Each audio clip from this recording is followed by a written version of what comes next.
Welcome to the Real Comic Heroes Podcast.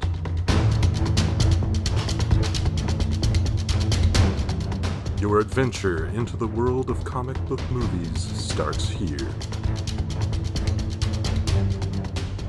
Greetings, citizens, and welcome to another adventure of the Real Comic Heroes Podcast. My name is Travis from Watchmen Minute. And I'm Patrick, back with a special guest that you may have heard not so long ago. Hey, I'm Brett. You are happy to hear me. Ooh, I like it. Not so subliminal messaging. Yeah.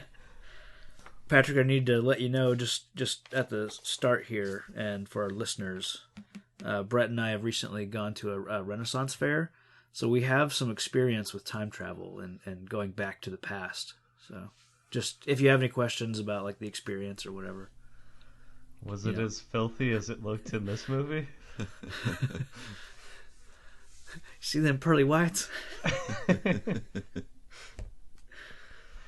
Yeah, so did they like ban cell phones from the event? Oh yeah. I did see some Nikkeis though. Oh no. On the moccasins. Moccasins, nice.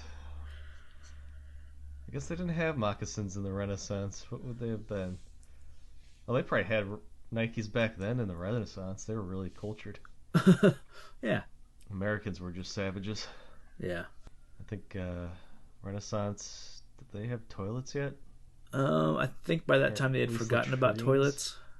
Oh, okay. Because I think the Romans had figured it out beforehand, and then they just kind of somehow that got lost. I do turkey legs, so yeah, they could smoke a mean turkey leg though. Okay. So I'm remembering the movie History of the World Part 1. Okay. And they had piss boys that came around with a bucket, so you could take a pee. At least if you were a king, anyway. Yeah. So, pretty sure that's how it worked. All right. Thanks, Mel Brooks. Yeah. That and Spaceballs. What haven't you done?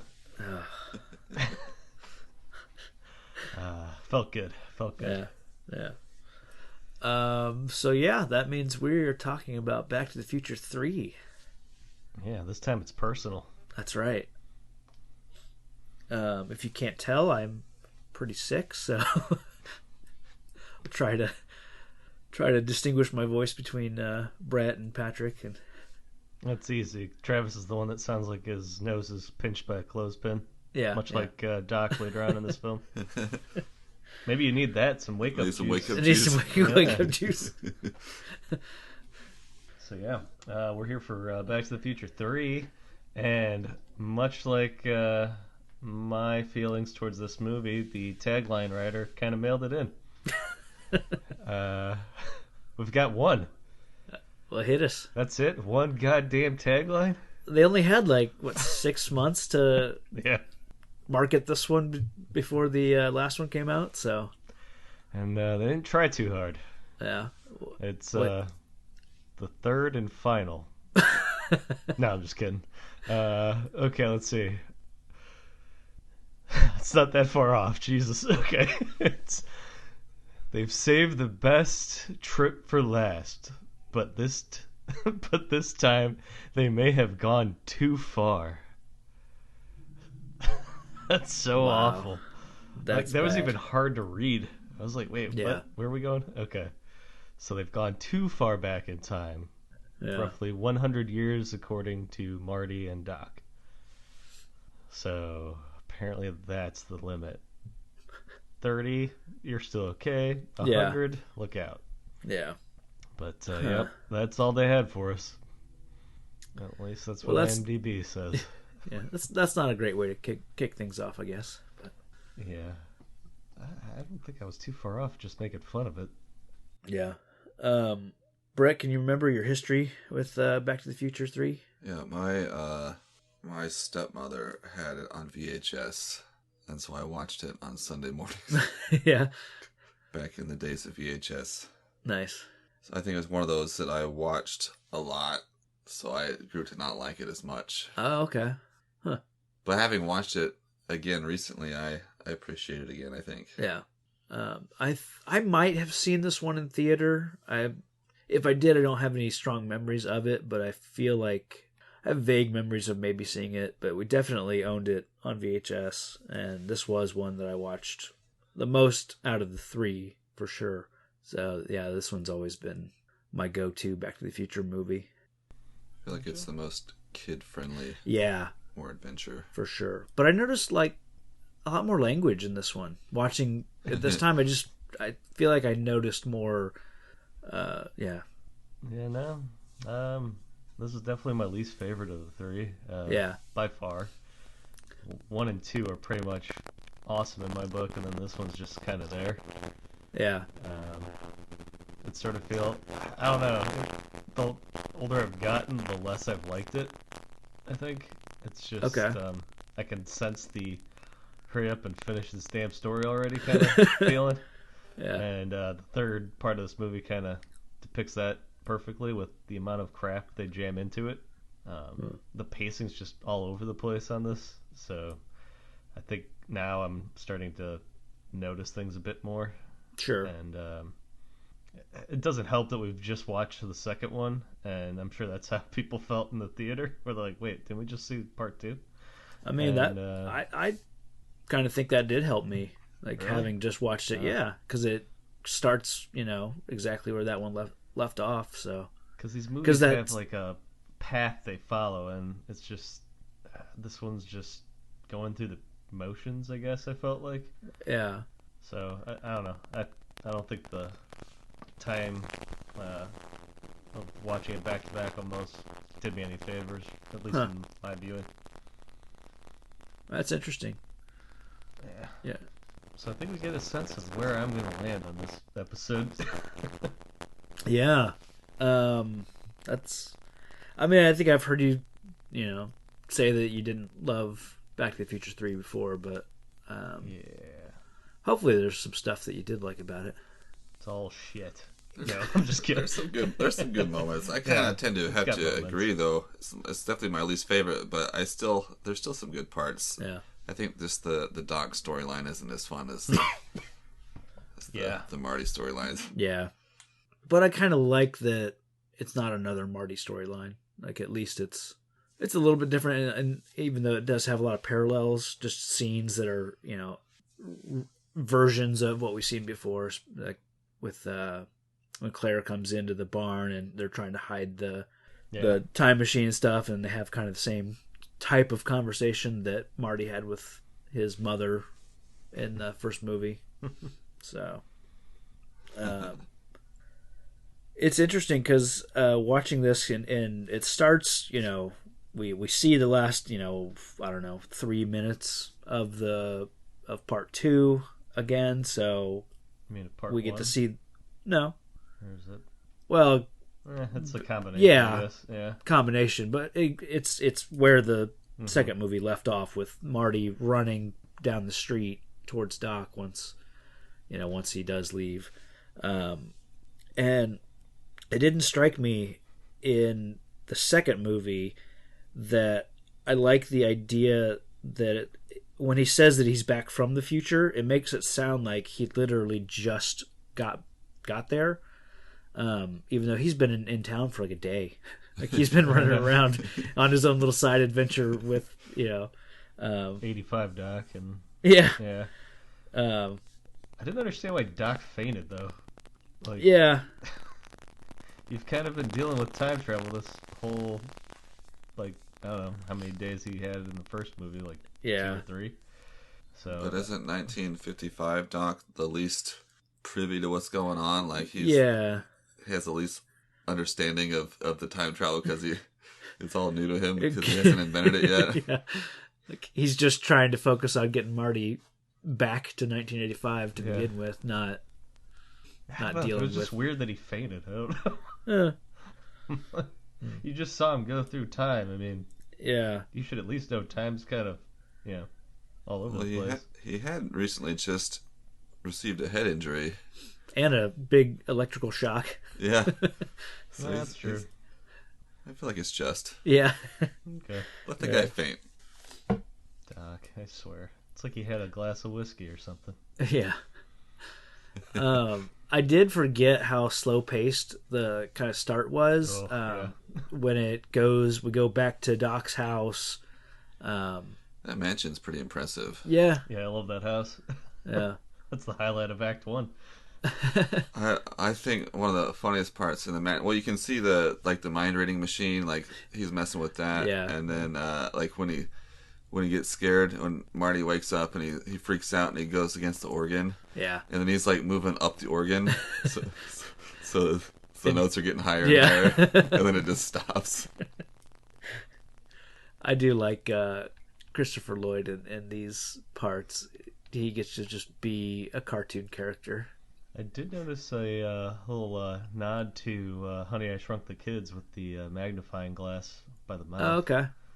I was like, wait a second, I know that from Honey, I Shrunk the Kids. And he does it like twice for some reason. I don't know why, but it's a weird shot. It's convenient that basically they read the letter that we see Marty get at the end of part 2. We get the full letter. It's a lot more information that Doc writes down. And a map. And the map, yeah.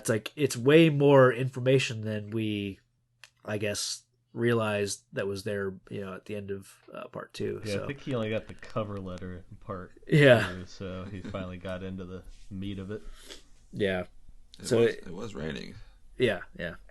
I'm honestly impressed with the fact that he can figure out the 1955 component equivalents and all that stuff. For that busted time circuit or whatever it was. Yeah. That's crazy. Yeah. I like, again, when they find the old DeLorean, they find it in that cave and there's more instructions as far as how to build it. It's like, I like that sort of use of time travel. Like, he's explaining to himself how to fix that, and like you could just keep adding more information because it could be like, and here's another letter, another set of instructions for this, and it's kind of like that Bill and Ted kind of thing where they go back. They say, well, we'll just remember to go and place this thing here, this key behind this desk, and then there it is. Yeah, I always thought that it was weird because it's been sitting there for like 70 years or whatever. Like, how has nobody found it? But he says in the letter he reads, 1955. Doc reads in the letter like, hopefully it's been left undisturbed. Yeah. So I was lucky. That, and if you leave a car sitting for like 8 months, you got to worry about like seal leaks and like all kinds of stuff. Yeah, all your. And it's all your rubber hoses, and it's not exactly the most reliable of vehicles. Yeah. So I'm guessing it's not going to run anytime soon, sitting there for that long. They showed that the tires were all like eaten away and rotted, but all the rubber hoses inside the car, all those would have all been dry rotted, but maybe because it was in a cave and basically sealed. It is in California. You got that dry heat. Yeah, there you go. There's probably like a scorpion nest inside or something. Yeah. Yeah. But I let it slide. Oh yeah. But hey, good thing that dog could smell Doc's decaying corpse, huh? I was wondering about the gravestone, and it says, killed by what does it say? Killed by Buford Tannen over a matter of $80, and do gravestones usually carry out that kind of information? When they didn't have the crime beat, they kind of used tombstones as that, so you could walk around the graveyard and be like, oh, okay, so that's what happened. Well, his beloved Clara is the one that did it, and she's known him for like a week. Yeah. See, like that is fitting, for a headstone. I think that for me, it would have been better if they had the headstone, had the line about Clara, and then when they go to the library and look up the old newspapers, then they see the headline that says killed by Buford Tannen over a matter of $80. I like to think that Buford did that. Yeah. And just mocked him in death as well. Yeah. Because who else is going to know? It was because of $80. That's true. I mean, come on. And, Buford looks like a rough and tumble guy, but maybe he's really good at chiseling. You never know. Right. We're off to a weird start that basically the dog saves Doc's life. Yeah, that's true. Because without that, Marty would have just gone back. Maybe the dog can read. Maybe he's just that smart. I mean, yeah. It is Copernicus, right? Yeah, that's right. Yeah, this one's that's what I have I actually have that in my notes. Copernicus can read. Yeah. Time circuit's on. I wrote the letter on September 1st, so we'll send you back the very next day, September 2nd. That's a Wednesday, September 2nd, 1885, 8 a.m.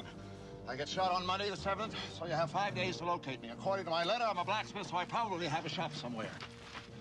All you have to do is drive the time vehicle directly toward that screen, accelerating 88 miles an hour. Wait a minute, Doc. If I drive straight towards the screen, I'm going to crash into those Indians. Marty, you're not thinking fourth dimensionally. You'll instantly be transported to 1885, and those Indians won't even be there. Right. Well, good luck for both of our sakes. See you in the future. You mean the past?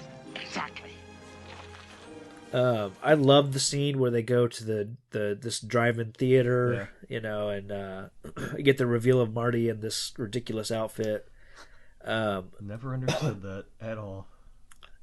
Well, I thought Doc was really into the Old West, and based on movies that he's seen, I think. I guess, but you'd think he'd also be into history and know that flamboyantly colored outfits aren't the norm. I noticed this time that Doc tells Marty where he's going. There are no roads. Yeah,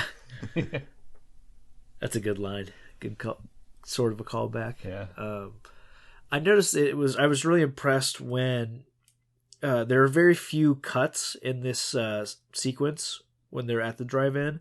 There's like one sequence where when I think it starts when we first see Marty and he's standing there in his new clothes, and Doc runs over, and then it goes all the way until basically put him in the car, and it's almost one continuous take. There are like one or two brief cuts, but there's like so much information the Doc is just getting out, a lot of exposition, a lot of dialogue, and it was just impressive that how frantic Christopher Lloyd is able to get out all that information, and it seems fitting because it just seems like Doc is just super hyper active or whatever. Yeah, and that fits his character. He's kind of all over the place. I read that they constructed that whole drive-in. I was gonna ask. I wondered about that. It seemed like it would be, since they're in a pretty famous location. Monument Valley, I think. Yeah. I like the DeLorean with the big white wall tires. Yeah. You get some all-terrain tires on that bad boy if there's no roads.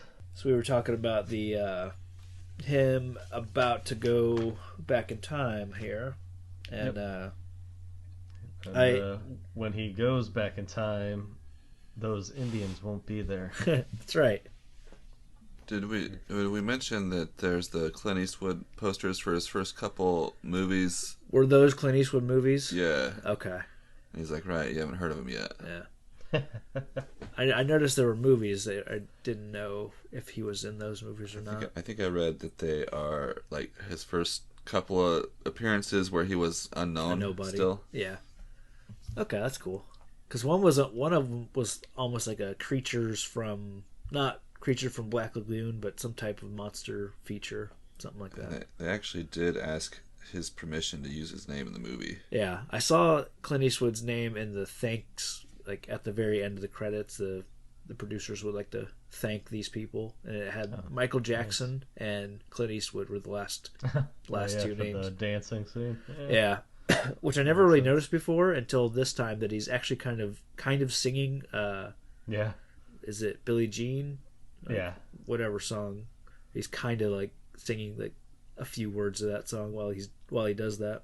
I assume they thanked him in the 80s cafe then. Yeah, I don't know. Probably. I didn't notice it there, but I don't remember if I was watching those credits or not. I like the Indian gag, like going back and just suddenly there's a line of Indians coming at him, Native Americans. Well, what are you talking about? Columbus landed in India. Everyone knows that. That's right. That's why they're Indians. Yeah.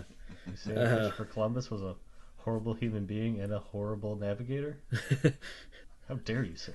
Yeah, sorry. Alright, so yeah, we got the cavalry too as well. So that's a nice little cameo. I always thought how things could have gone so wrong for him. Like, first of all, he meets up with all these Indians. Like, it's kind of weird that they just kept going. Like, they're not, no one, like, they didn't stop and like what is this thing? Well, they are being chased. But also, like, had the cavalry, like, taken notice of him one day and stopped me, like, hey, what the fuck's going on here? We could use that to kill people with. Yeah. I feel like he almost gets himself killed, like, within, like, 8 times within, like, the first day that he's... Yeah. Oh, yeah. Just shows you how tough the Old West really was. That's right. You got bears in a cave, you got tricky hills with a fence at the bottom. That's right. Black bears in the desert of California. Yeah. Sure. Hey, bear's a bear. It's on the flag, man. We do go back in time and the same old gag, but this time it's confusing because it's his great-great-great-grandmother that looks like his mom. Something like that, yeah. So there's some kind of incest that worked its way into this. Again? Yeah. Like, don't quite understand it, but hey, you need the gag. It's his great-great-grandpa, right? That's what he says, yeah. Because his great-great-grandpa's the baby, so that's okay. his great-great-great-grandmother that looks like his mother. Yeah. So maybe the tree split and came back at some point. Nobody leaves Hill Valley. Are you sure it's not just his great-grandpa? Cause the baby that he's holding is his great-grandfather. Great-grandpa. Yeah. Oh, I thought it was his great-great. Okay, I gotcha. His parents are, teenagers in the 50s. Yeah. So that makes sense. Born in like the late 30s, early 40s. Yeah, that makes sense. Great-grandfather.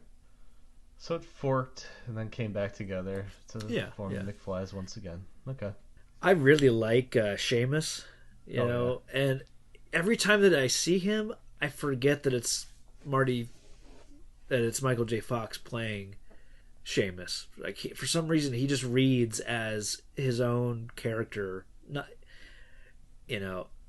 as opposed to the way that the various characters that he was playing in the second movie, they don't read to me as, individual characters. It just looks like, oh, there's him dressed as his daughter or playing his son, where here Seamus just feels like a completely original or a completely separately acted character.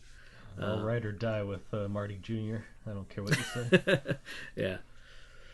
I like the brown water. Yeah, I like the shotgun, the pellets. Yeah.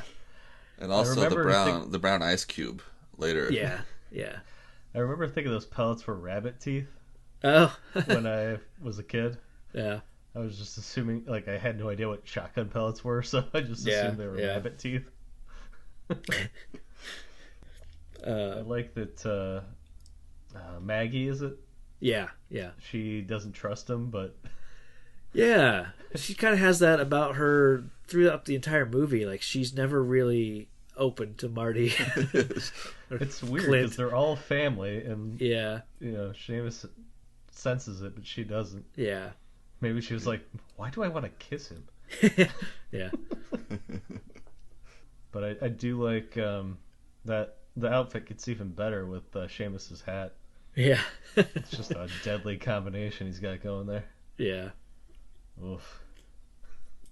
Yeah, I really like I guess the next day, his arrival in Hill Valley, and it does that nice thing that the other we've seen in the first and second movies, where everything in Hill Valley is it's different, but it's the same. I mean, you have Joe Statler selling horses instead of Statler Toyota, and then there's the manure Jones Jones manure, and like even him kind of avoiding getting hit by or getting out of the way of horses. It's kind of like him almost getting hit by a car. Yeah. I feel like this is an Amish community that nobody's ever left, and everyone does the same job for like 4 generations. Yeah. Yes. Principal Strickland is He's actually seen the history of Hill Valley. Yeah. Well, because he's, the kid is the principal, right? No, he's not that. No, he's not couldn't that old. be. He's an old man in 1955. But he's also an old man in 1985. Strickland doesn't crack, I think, is what we're saying. Yeah, because if this is 1885, he'd be 100 years old as a principal. The marshal's like, remember that, discipline. Yeah. No, that little boy is definitely Strickland's father. Okay. Yeah. Principal. Because, in 55, it would almost work. Probably would work. I'm going to go out on a limb here and say that the marshal is Strickland, and he's a vampire. Oh, okay. Well, that totally works then. That has figured out how to be in daylight, because he was in daylight. Damn it. It's not going to work. Yeah. So I am always grossed out by this opening sequence of him stepping in the pile of manure, or not manure, but horseshit. Yeah. Dodging out of the way of a carriage. Yeah. And he doesn't wipe his feet before going in. He just sort of like dances around and like tiptoes, and then just walks into the establishment full of horseshit. He's in the Old West. What? I feel like this is commonplace. Yeah. I feel like people know to not step in piles of crap, except maybe the manure guy. So, I don't know. It just grossed me out that he's just walking in there with his crap-covered shoes. Yeah. It's like instinct, man. I wasn't grossed out as much by that as I was the spittoon dumping all over Buford. Yeah. I think that's worse than manure. Yeah, I think so, too. God knows how many, like, STDs are in that thing. With the ladies up above and the guys down below. I mean, oof. Yikes. I really like the three guys in the saloon. Yeah. And the one guy who's done the other voices, like I feel like I want to say the Disney Robin Hood movie. Like Robin Hood, and I saw Aristocats. I think he was a voice in there too. But yeah, I know. He played the sheriff in Disney's Robin Hood. That's right. Yeah. I thought of them as I wrote them down as those two old Muppet guys. Wolf and whatever his name is, Statler. Yeah, that's what they kind of reminded me of. Just sort of off to the side, cracking wise. Yeah. When they're in this, when Buford's making him dance and he's doing the moonwalk back and forth, and everybody's staring at him. Yeah. The one guy sitting at the table goes, "Shit." Yeah, I like that too. I never noticed that until yesterday. Shit. Yeah, I've noticed Michael J. Fox's character likes to steal from black culture a lot. Oh yeah. Yeah, Johnny Be Good, stealing that thunder. Also with the moonwalk. I mean, wow. Yeah. Never ends. Never ends. So we get the introduction of Buford Tannen. And this is one of my favorite characters in the entire franchise. Like, I love the way that Thomas Wilson plays Mad Dog. It's just... He is so dumb. I love him. Yeah, but he's also just... And he's not Biff. He's something different. Yeah, and that's the most impressive thing for me about the way he plays, because he's now played Biff in the 50s, Biff in the 80s, two different versions, once before getting punched by George McFly and after, and then Biff in the alternate 1985 Biff Trump. and then Griff, old man Biff and young Biff together in the car. I mean, he's got crazy amount of range, and Mad Dog, which, but for the record, is an awesome nickname. I don't know why he hates it. Yeah. Maybe he found out it's because he drools, but still. Yeah, I like that. That's part of the reason. Yeah, I really think that Thomas F. Wilson might be the best actor in the series. Oh yeah, by far. I mean, because I think don't understand why he didn't become a star. Yeah. If he was just too good. Like, I don't know. I feel like he went the Luke Skywalker, Mark Hamill route. Like, he became so honed into a character that nobody could see him outside of that, and that's why he does all the voiceover work. Yeah. You get punished for doing a good job. Yeah, essentially. Yeah. Because I think you instantly think of him as Biff. Yeah. But even now, I still think of him as Biff. Sure. When I see him, I'm like, hey, Biff. Yeah.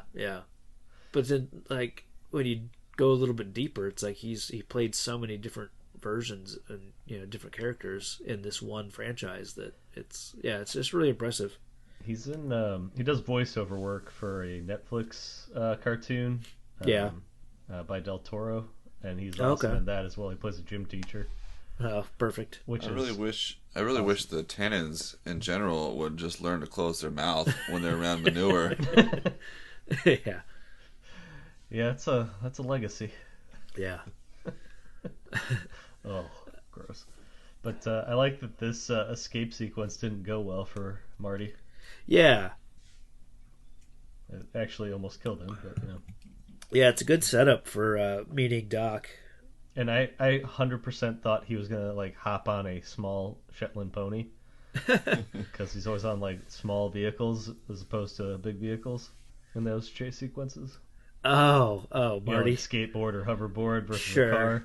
Yeah. Big hoverboard. So I thought he was gonna get on like a tiny like pony or something. Well, he tried to run right down Main Street, Yeah, in a straight line. He didn't helpful. Even try to zig or zag. Yeah. Got a serpentine. Yeah. And I still say that clock's way too fancy for that town. I was noticing that when they're, when it's just the like brick facade. I was like, that building is going to look really weird in this old West town. Yeah, everything's pretty much a lean-to and like sticks, and then you got that town hall / hanging pavilion. Yeah. Yeah. So I read that he was actually hanged for a moment, like he was unconscious. Michael J. Fox. Really? During that, yeah, it was, but he was okay, I guess. Huh. I was going to give him credit for his raspy voice, but now it was probably not a choice. After he gets for what? For his raspy voice. After he gets off the news. Oh, yeah. What idiot dressed you in those clothes? You did. Yeah. I thought it was funny. He kind of reacts to the rope when Buford slings the rope around. He's instantly like yeah. It's not even tight on his neck, and he's like, Hey, he just got dragged across the town square for who knows how long. Yeah, he's sensitive. I like Doc's gun, the sniper rifle. Oh, is his rifle? Yeah. Speaking of Thomas F. Wilson's acting, he did all his own horse stunts too. Did he? Including lassoing Marty. Okay. Nice. I noticed that all of them did, all their own like horse riding, except for I'm sure some of the high speed stunts. But like, there's one scene like later in the movie when it's a dismount off of the horse when Marty's looking for Doc. He like almost jumps off the horse as it's still running and then runs into the barn to look for Doc. They could have used a stunt rider and switched him as soon as he went in the barn, and maybe they did that, but it looked like him at least riding up, and jumping off the horse. So, I like once they start to figure out kind of what the plan is, and I like this problem of getting up to 88 miles an hour for the DeLorean. Like, I like that it's to use the term, like they need speed. They have a need for speed or whatever, and it's not just a component that they need to fix, or there's that physical process of getting up to speed that they have to overcome. I like that idea. Huh?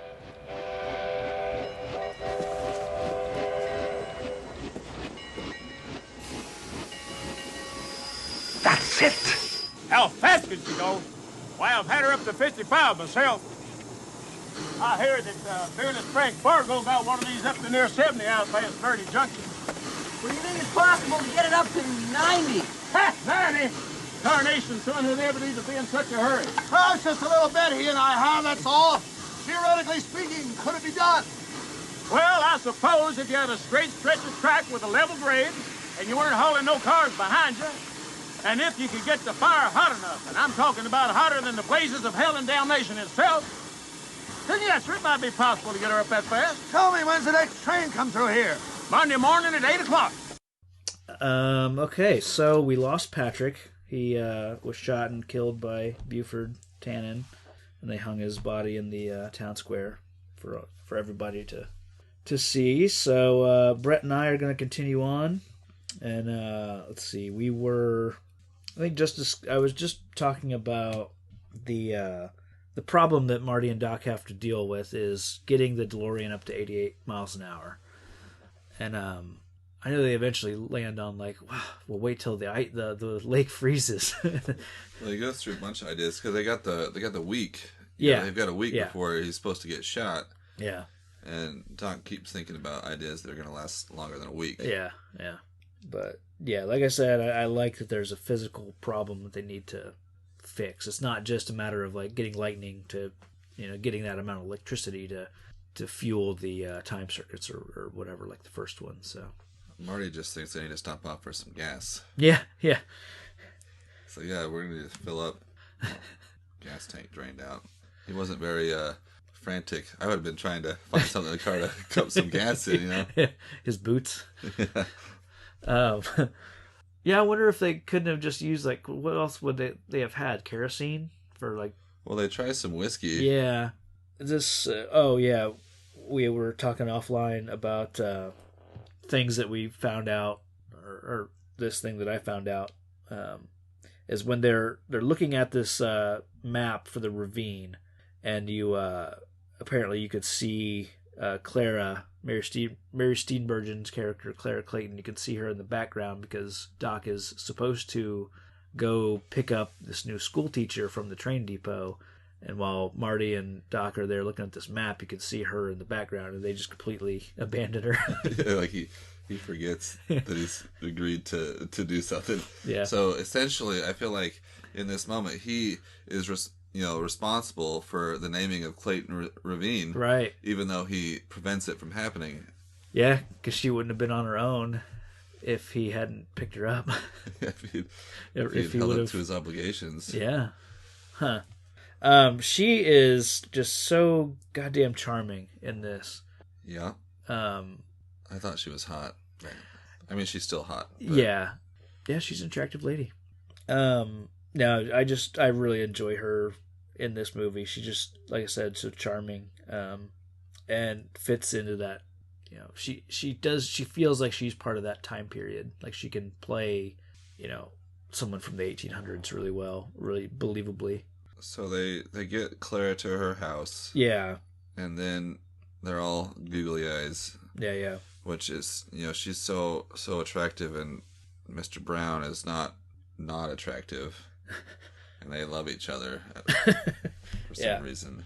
I really like the love story reversal here. Like it's Doc's love story this time around, and not someone that Marty is infatuated with. So I do like that, how that plays out, and I actually, for once, I guess I buy like the love at first sight type relationship, because we know that they've only got like so many days, and we know that they fall in love in that short amount of time. And for some reason, I buy a quicker romance when it's set in like the 1800s, or what. It just seems like it's more believable when, I don't know, in back when people didn't marry for love. Yeah, maybe that's it. Maybe it seems more believable here than if this was set in the 90s or 2000s or something. I don't know.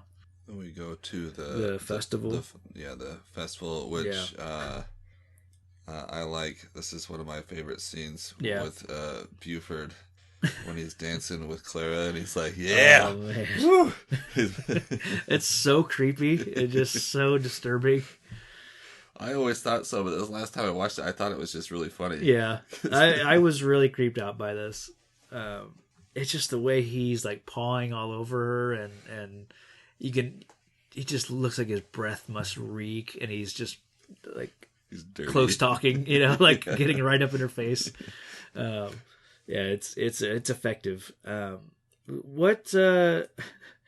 For some reason, this movie trades out like the Huey Lewis connection and replaces it with ZZ Top. I guess. I don't know if I understand what that's all about. Maybe because they have beards and they would fit this time period more. I don't that Texas kind of Western rock kind of vibe. I don't know where the ZZ Top connection comes from. Maybe Huey Lewis was just done with the whole thing. Maybe, yeah. But I do like that the little bit of music that they play during this festival. I always have enjoyed. I noticed the Marshall Strickland is he comes and breaks up the little argument or whatever, and he's like, let's have some fun, and then he takes off. He's like, because he doesn't like fun, but he wants everybody else to have fun, so that's nice. Again, I like Seamus in this sequence when he's just kind of there, like when Marty starts to stand up for to Buford. You get a lot of shots of Seamus just like almost like he disapproves. He doesn't want Marty to go, or doesn't want Clint to go down this path. Yeah. But I really like his moments here. I like when he meets, he sees Seamus and Maggie, and he picks up the pie plate, and he's like, he says, "Frisbee, far out," and he's like, "What was the meaning of that?" It was right in front of him.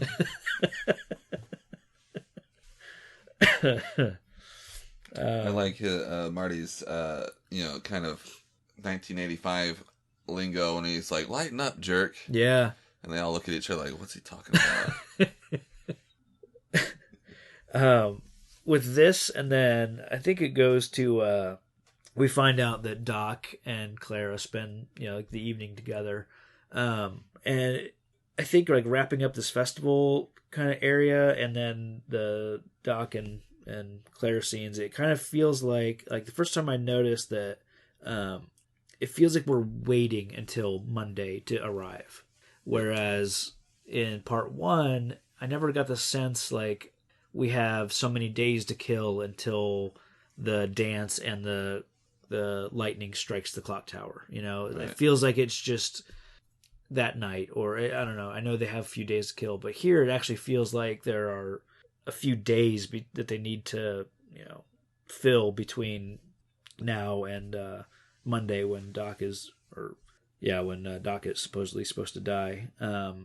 So it's not like it slows down a lot for me, but I did just notice that it is a slightly slower pace, and maybe it's okay because it's a Western, so maybe it just doesn't feel, I don't know. Did you notice anything like it feels like we're just waiting to get to the climax? Yeah, I mean, he seems less concerned with interacting with people. Yeah, that's true. There's a lot of like the idea of don't do anything that could affect the future is kind of thrown out the window here. Yeah, Doc's kind of abandoned his own ideas of what should happen.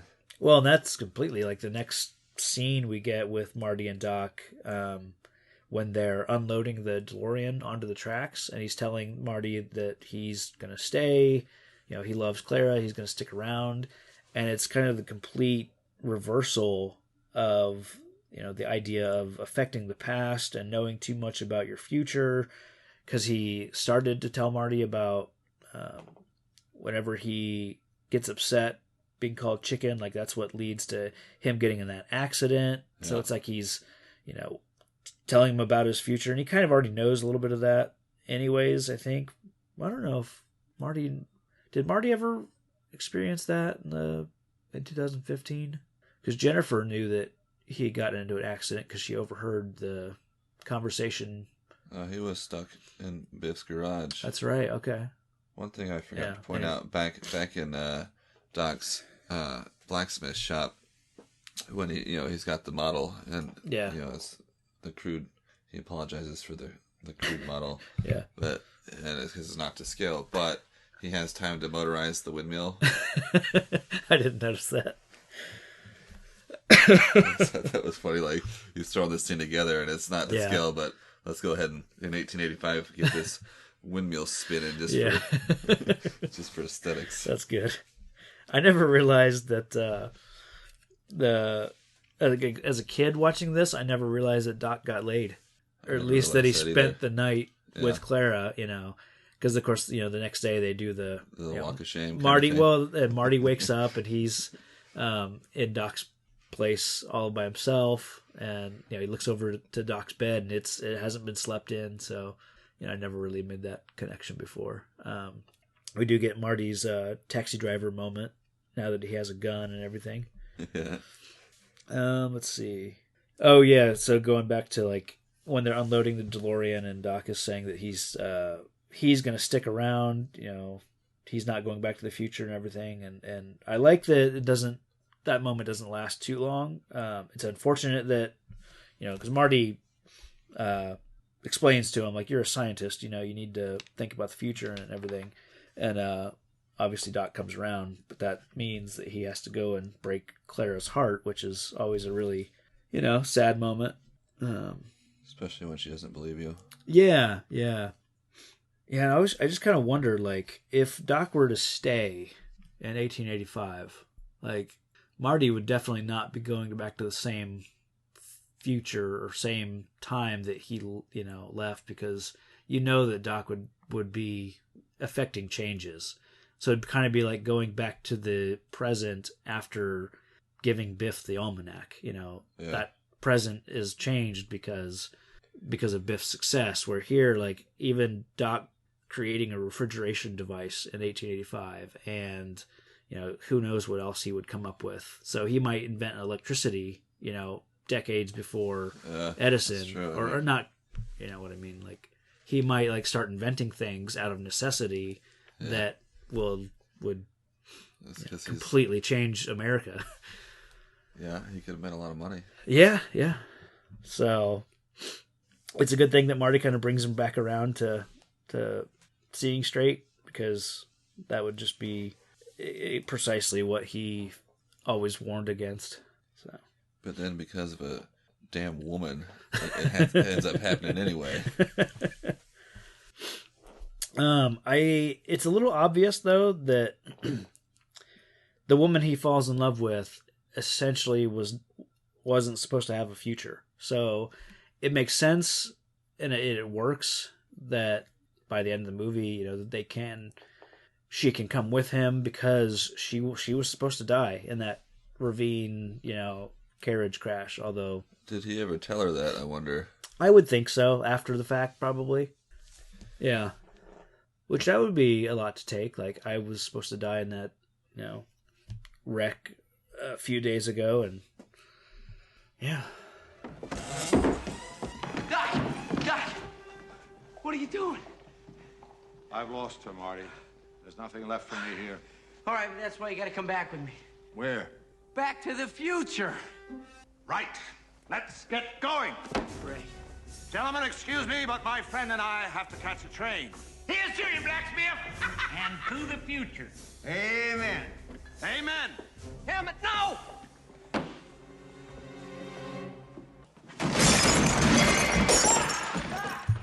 This pretty much takes us to the morning of the the shootout. You got Doc waking up by himself because, or not Doc, but Marty wakes up, finds that Doc's nowhere to be seen. He's gone into town to drown his sorrows. Drown his sorrows. Yeah. I love that gag, Chris. He's like, when he takes the shot. Yeah. And or one of the guys at the table, I think he's like, oh, he just likes to hold it.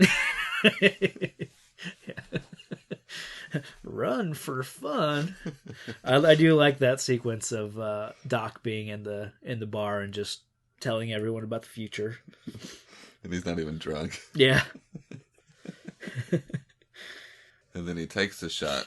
Yeah. And passes out. And then Marty shows up and he's like, how many do you have? Just the one. Just one?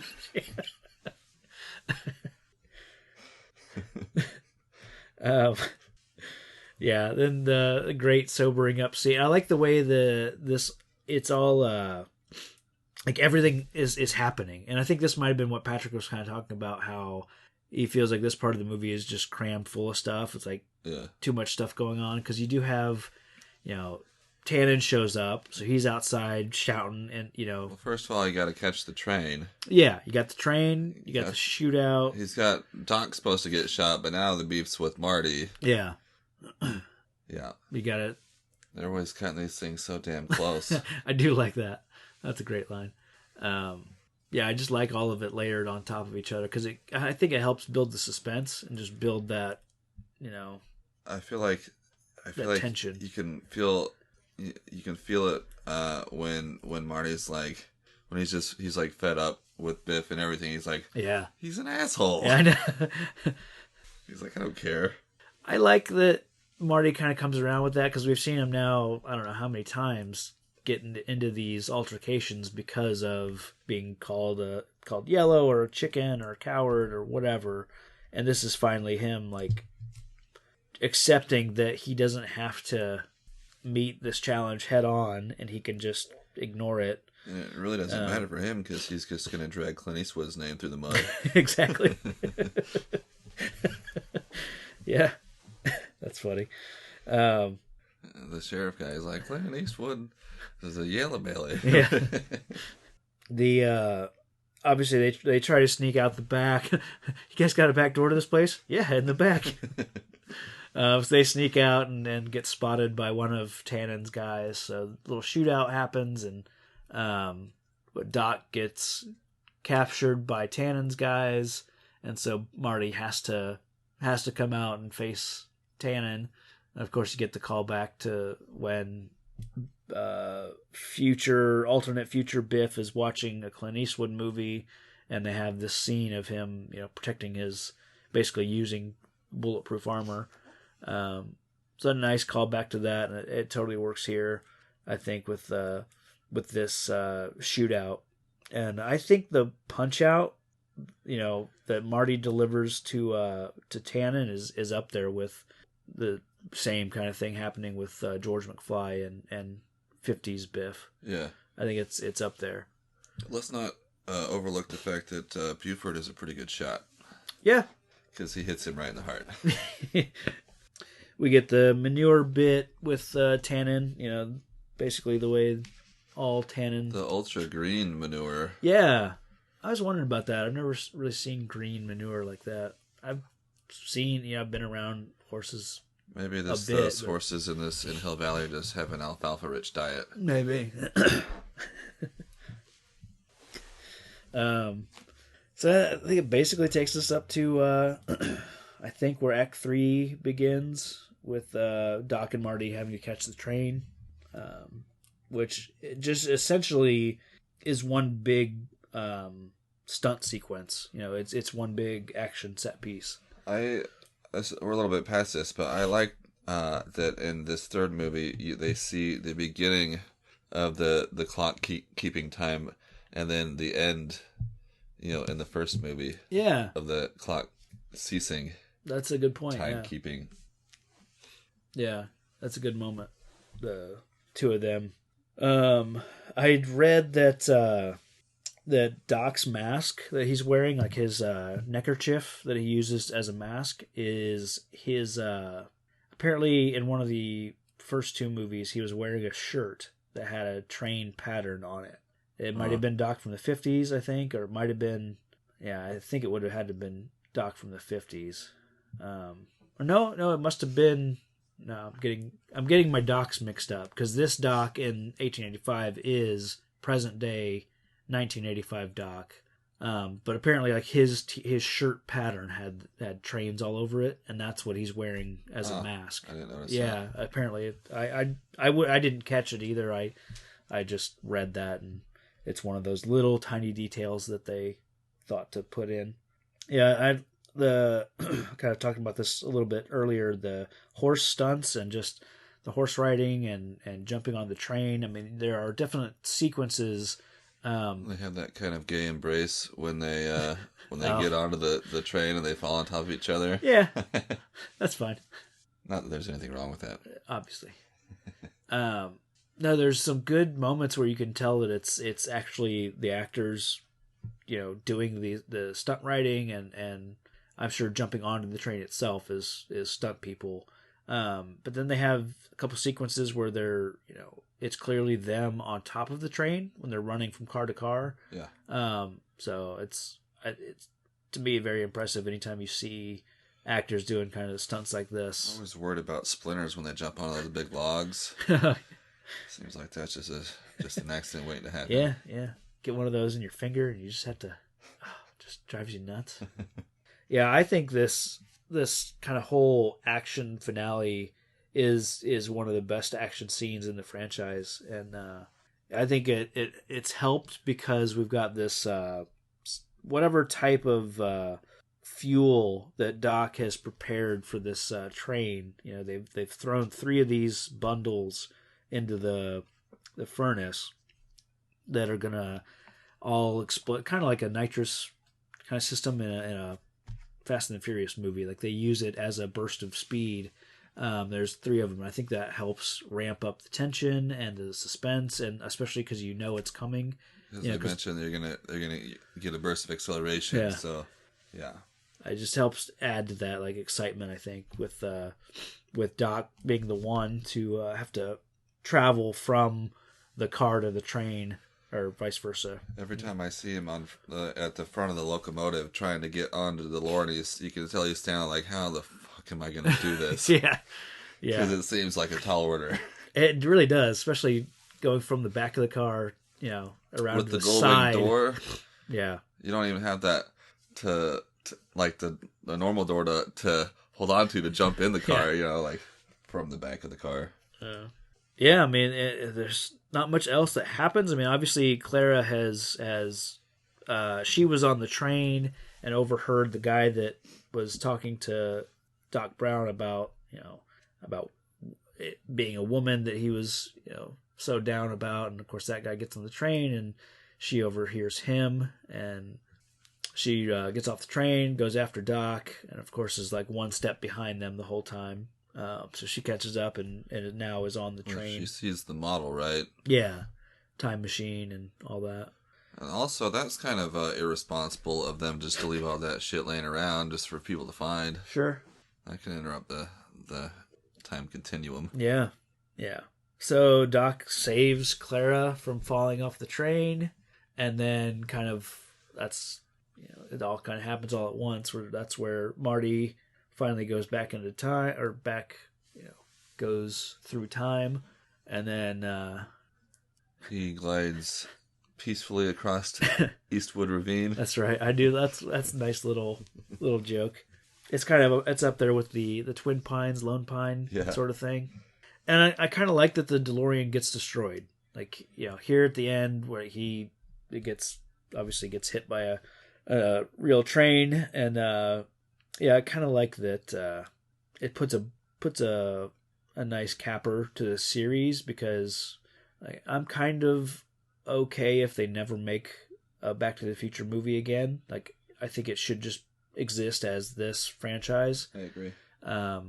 So kind of, I mean, they could, you know, build another time machine, but I like that this one is ended, you know. I like that moment before, like when the train's coming and he has to get out of there. It's kind of like when you have to pee real bad and you can't get your pants undone. Like he's trying to get out of that car. It's coming. Yeah. And then there's that kind of moment of sadness where he realizes he's not going to see. Well, he feels like he's not going to see Doc again. Yeah. Like, and that's like his friend. Yeah. And I think prior to watching this, because I don't really recall the last time I had watched this. So I think in my head, you know, as he's laying there in disbelief, like that's when Doc shows up in the time train. But I had forgotten that he had to, you know, walk all the way home or you run or whatever, get the truck and then go get Jennifer. And then how does it play out? Then they have the altercation with Needles with the whole, you know, drag race, car accident thing. And they get back to the site of this train accident, which I kind of find it interesting that there has been no investigation as to, like, this train just plowed through a car. And as far as I can tell, the train just kept going. It wasn't a very long train either. No, not at all. Like, oh well, that car is gone. Yeah, I guess I saw the guy jump out, so there's no reason to. I mean, I gotta hit, you know, the next stop before. Yeah. Also, Jennifer, is in this. I feel like she's like, oh, I had this dream. Yeah. But now she's here looking at this car, and she doesn't even question it. She's like, oh yeah, there's not much left. You're right. This is completely normal. Yeah. As much as I really like this movie, once Doc, shows back up, which it's convenient that the train alarm, whatever the bells that go off, the signal that goes off when the train is approaching, it doesn't really make sense that that bell would start going off. But as much as I like this movie, once Doc shows up here and to this goodbye moment between Doc and Marty, don't really love. It feels very cheesy. Even the music I noticed sounded like When You Wish Upon a Star from like Pinocchio. Like just it really does. And just Doc feels like he never even gets off the train. Like they don't really have a moment. They pop in. You see that he's all right, and now he's had a life with Clara and everything, and it just, I don't know. I just don't like that as their last moment together. Yeah, I don't know. Yeah, it does feel a little bit. Just left me forced. wanting more. Yeah, and then of course they blast off into who knows where, and it doesn't really indicate. I mean, they obviously Marty asks him if he's going to the future, so Doc says he's already been there. So no indication of where they're going next, but Jules and Vern seem like little turds that don't give a shit about anything. Yeah, not the best child actors, but I mean they're just there to stand there. So I think that's I've always heard that you could see one of the kids like just playing with his dick the entire time. I didn't notice it watching it here, but I have like. It's one of those like movie mistakes that has been pointed out in other websites or whatever. I always thought it was interesting that, like in the end when the train is getting ready to travel through time again, they kind of go back, and they come back even though they just got that track. Yeah. So that was a little unnecessary. Yeah. I guess it was just for dramatic effect. Right. They want it coming towards the screen. I always liked, even if the graphics are a little cheesy now, I liked how they had the locomotive come straight into the camera. Yeah. It works. It's a good callback to the end of the first movie. Yeah, and then it wraps up. What I find is really weird, it wraps up with ZZ Top again. Like, I guess they wrote a song doubling back, I think, for this movie. I mean, I've never heard it outside of watching this movie. So it feels a little weird either not having the classic Back to the Future score kick in, the Alan Silvestri music, or the Huey Lewis. When Marty was in the truck with Needles next to him, they were playing the Huey Lewis, Power of Love. So. You do get it there, but I always thought that was kind of. I actually noticed that this time because he, they're playing this Huey Lewis song, which is the '80s. That's fine and all, but they're all dressed like they're like hardcore, like punk, punk rockers, not Huey Lewis fans. Yeah. So, I mean, that's the end of Back to the Future Part 3. All up until the end, like this movie. It's got me from start to finish, but I just feel like that last few minutes is just kind of a weird ending. At least we know he's okay. Yeah, and everyone's fine. He had his own future. Yeah, even if it was in the past. I did notice this time too that the train has kind of white wall wheels. Okay, like the DeLorean when they put the white walls on there. Yeah. There's the red and white on the. I didn't notice that. Train wheels, I guess they're called. Tires, not tires. This planet, these people, they are nothing to me. You were made to be ruled. The universe's power! You unstoppable power! Come to me, son of Jor-El! Kneel before Zod! And I am that force! I am that power!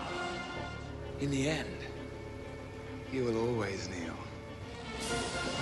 Kneel before your master! So do you have a most villainous moment? Most villainous. I think mine is that moment between when Mad Dog, they get a hold of Clara at the dance. Yeah. And he's being very, just threatening and just, it's just really creepy the way he's dancing with her, menacingly. Yeah. Like that part just really creeped me out. Yeah. Especially because Doc is there. Like his other guys have Doc. They're holding him back, and then. Yeah, I'd have to agree. That's pretty villainous, especially in today's climate. Yeah. And then heroic. I believe there's a hero in all of us. I just finally know what I have to do. That keeps us honest. I'm here to fight for truth and justice in the American way. Gives us strength. You will give the people of Earth an ideal to strive towards. Makes us noble. And I know in my heart that it's right. What do you think? Heroic. One of the most heroic moments that could have gone the opposite terribly is the hoverboard moment on the train. Yeah. Where he just happens to snag it with his foot. Otherwise, yeah, he'd have been done most likely, and Clara would have got her head squished by the train tire. Yeah. the wheel. I keep saying tire. They don't have tires. That's actually pretty much the same moment I had, was Doc saving Clara on the train. Even if with an assist from Marty, because he couldn't have. When they float away on the hoverboard, it's pretty bad. Yeah, it doesn't hold up that great. Yeah, and then let's rate it and just overall thoughts and your rating, and we'll get out of here. I'm gonna give it a 4. I thought about this beforehand.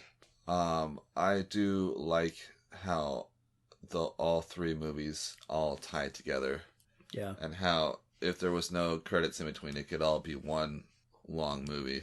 Just because how the first one and the second one tie together, and the second one and the third one, how they open with the scenes from the previous movie kind of thing. And I just like how it all ties together. So even though this one is my least favorite of the 3, I like it as a whole because it brings it all together for me. Nice. I'm a little torn on this one because out of the 3, it's hard to say that it's my favorite because the first one is a perfect movie. But I'd still I'd have a hard time picking between this one and the first one. I don't know. Just again, because it's the one I watched more as a kid, and I like a Western, I don't know. The ending is a little rocky.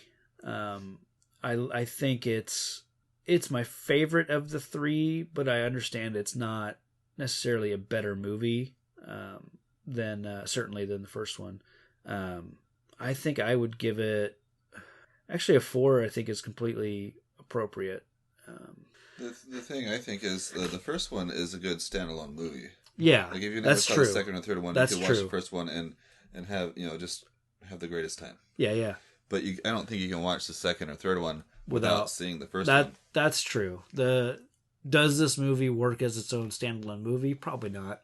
Without the maybe if you're the first and second parts. As a kid, you can watch it because you don't really care that much. That's a good point. But regardless of kind of where it ranks with the first and second movie, I'm gonna give it a 4. It's breaks down to a 4 out of 5 for all 3 of us, so I'm completely happy with that. So Patrick will have given me his ratings and heroic and villainous and overall thoughts, so I'll include those here. I'm gonna say my most villainous and most heroic. Most heroic, I'll give to the dog, Copernicus, for sniffing out Doc's corpse that ended up being the push everyone needed to save Doc's life. Otherwise, Marty would have just gone back to the 80s, none the wiser. For most villainous, I'll go with Buford in the town dance scene, where he's basically accosting Clara with a tiny little baby gun, and shortly thereafter going to shoot Doc before and after that dance. So I'm going to go good old Buford on that one. So overall, I gave it a 4 out of 5. It's got many, many flaws, but it is still kind of fun to watch and sort of poke fun at the time differences and not understanding Marty's slang. So I'll still give it a 4 out of 5. It completes a trilogy, and that's often hard to do, so I'll cut it a little bit of slack. That makes it an easy 4 out of 5. And I mean, out of all 3 movies, let's see, we gave the first one was a 5 out of 5. We just did Back to the Future 2, and 4.5 out of 5, I think we gave it. So 4 here, so I think pretty good overall as a franchise. So we will be back with Dick Tracy is our next movie. When's the last time you watched Dick Tracy, Brett? I was a child. Yeah.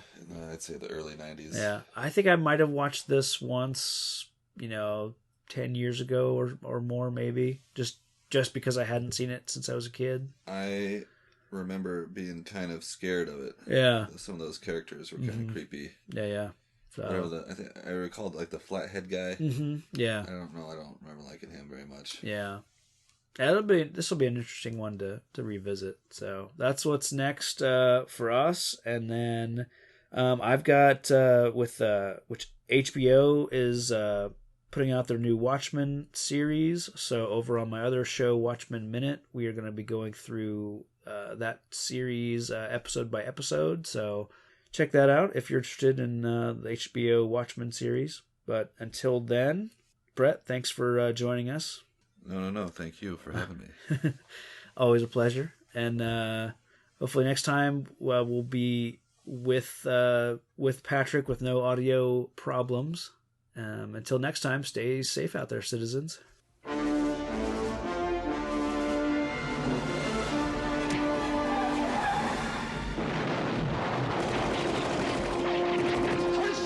Tracy!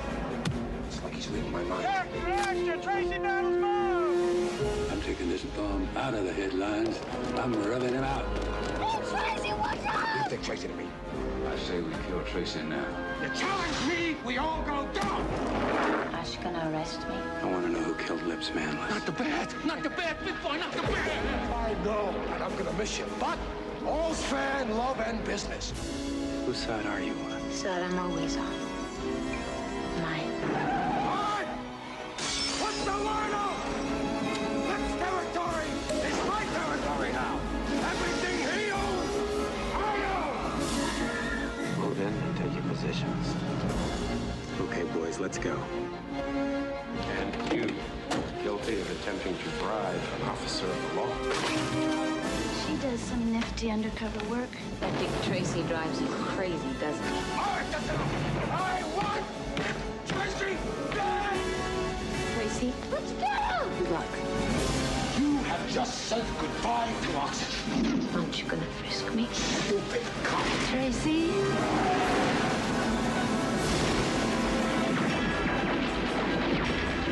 Warren Beatty is Dick Tracy.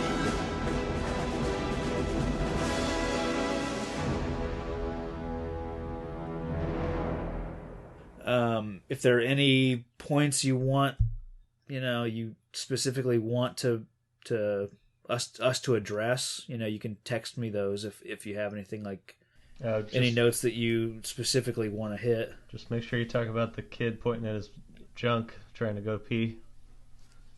You didn't hear any of that, did you? I can't hear you. No. Okay, yeah, I'll text you anything. Just text me. It's like when Jim was messing with Michael when they're on their honeymoon. Yeah. You see that one, and he's like, you're cutting out when you say the most important part. He's like, just. Oh yeah. All right, well, I'll disconnect and let you guys continue on. Okay. Bye.